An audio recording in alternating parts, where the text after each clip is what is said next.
Welcome to the Penlight. Today, let's look at reality. What is it?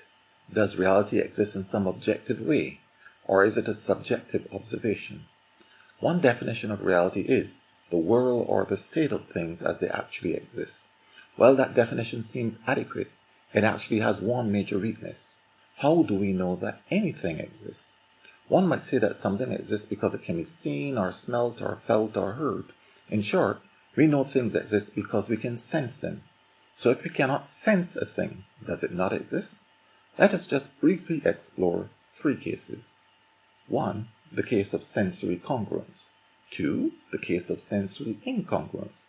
And 3. The case for existential reality. 1. The case of sensory congruence.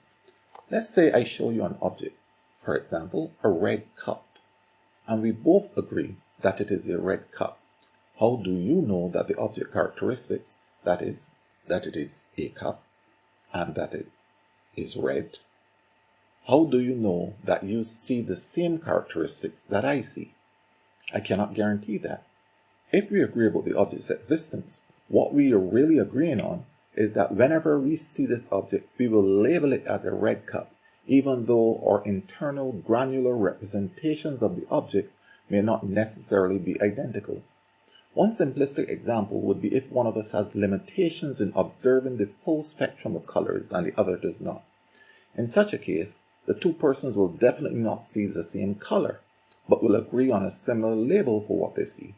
Each time they see that color, they will agree that it is red, even though they may actually be seeing different colors. Hence, neither person might know or need to care that the internal color observations are different for each individual. They simply agree on the labels representing the object being observed. 2. The case of sensory incongruence. If I look at an object and I see a chair, and you look at the same object and you see an apple, what is the nature of the actual object that we observe? Who gets to be right about the observance? The majority of people that agree? Why is the majority right? In such cases, the majority may enforce its agreement on the minority to the extreme extent of mandatory medication or incarceration or both. But that in no way proves that the object exists in the form that the majority perceives. Let's take a case of a person who sees an object that others do not see. If the majority of persons in that environment do not see the object, then depending on the criticality of the situation, that person may be deemed mentally ill. We may medicate the person to eliminate their ability to see the object, but we cannot rule out the possibility that the object actually existed. All we can say is that we did not see it like the seer did. In short, if I am blind and you see a beautiful blue sky and I disagree with you, the action of me blinding you just means that you will no longer see the blue sky, not that the blue sky is no longer there. It just means that now neither of us will see it. 3. The case for existential reality. Most, if not all of us, have had dreams. During the dreams, the dreamscape environment seems real.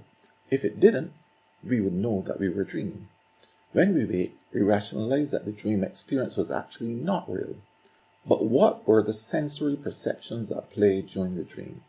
How do we know that those perceptions were not as accurate as the ones we utilize when we are awake? We doubt those perceptions because when we wake, our sensory perceptions in the wake state suggest that our environment is unaffected by the activities of the dreamscape. How do we know whether we affected an environmental instance in some other dimension? Once again, because we cannot currently sense it, we choose to say it does not exist. What about nested dreams, where you're dreaming within a dream? When you wake from one dream, you're still in the other dream. How do you know that what you consider as your current existence is not simply part of some dreamscape from which you have not yet woken? It is easy to consider these questions or ideas as ridiculous, but those of us who travel the less easy road of not discarding what we cannot disprove are challenged to grapple with such concepts. So what can we safely say about reality? If we critically consider the concept of reality, all we can say is that reality for each person is bounded by their immediate perception of their environment. The word immediate is crucial because one's reality observance may legitimately vary over time. Indeed, it can be rationally explained why a person's perception of reality may change. Take the case of a mirage in the desert. You may see the mirage from the distance, but when you reach the location, your observation may change. Each person's perception of reality may not necessarily be aligned with the other person's perceptions. Where there is no notable or significant perceptual divergence, there will be harmonious coexistence of the individuals involved. But where there is significant divergence, there will be incompatibility. The human race often desires certainty and absolute references. Such constructs simplify our existence. Hence, there may be a strong temptation for us to accept the concept of an objective reality against which all other realities can be measured. However, given the fact that each person's reality is conditioned by the sensory mechanisms of that person, there is no way for an individual to ascertain such an objective reality. Indeed, a more accurate definition of reality may well be an individualistic, instantial observation of one's environment. Embracing this definition may help to reduce the conflict the next time someone, in your opinion, refuses to accept the obvious.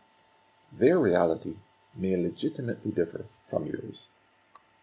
This has been The Penlight, where we attempt to elucidate human existence one sliver at a time. Let us know how you feel about our content.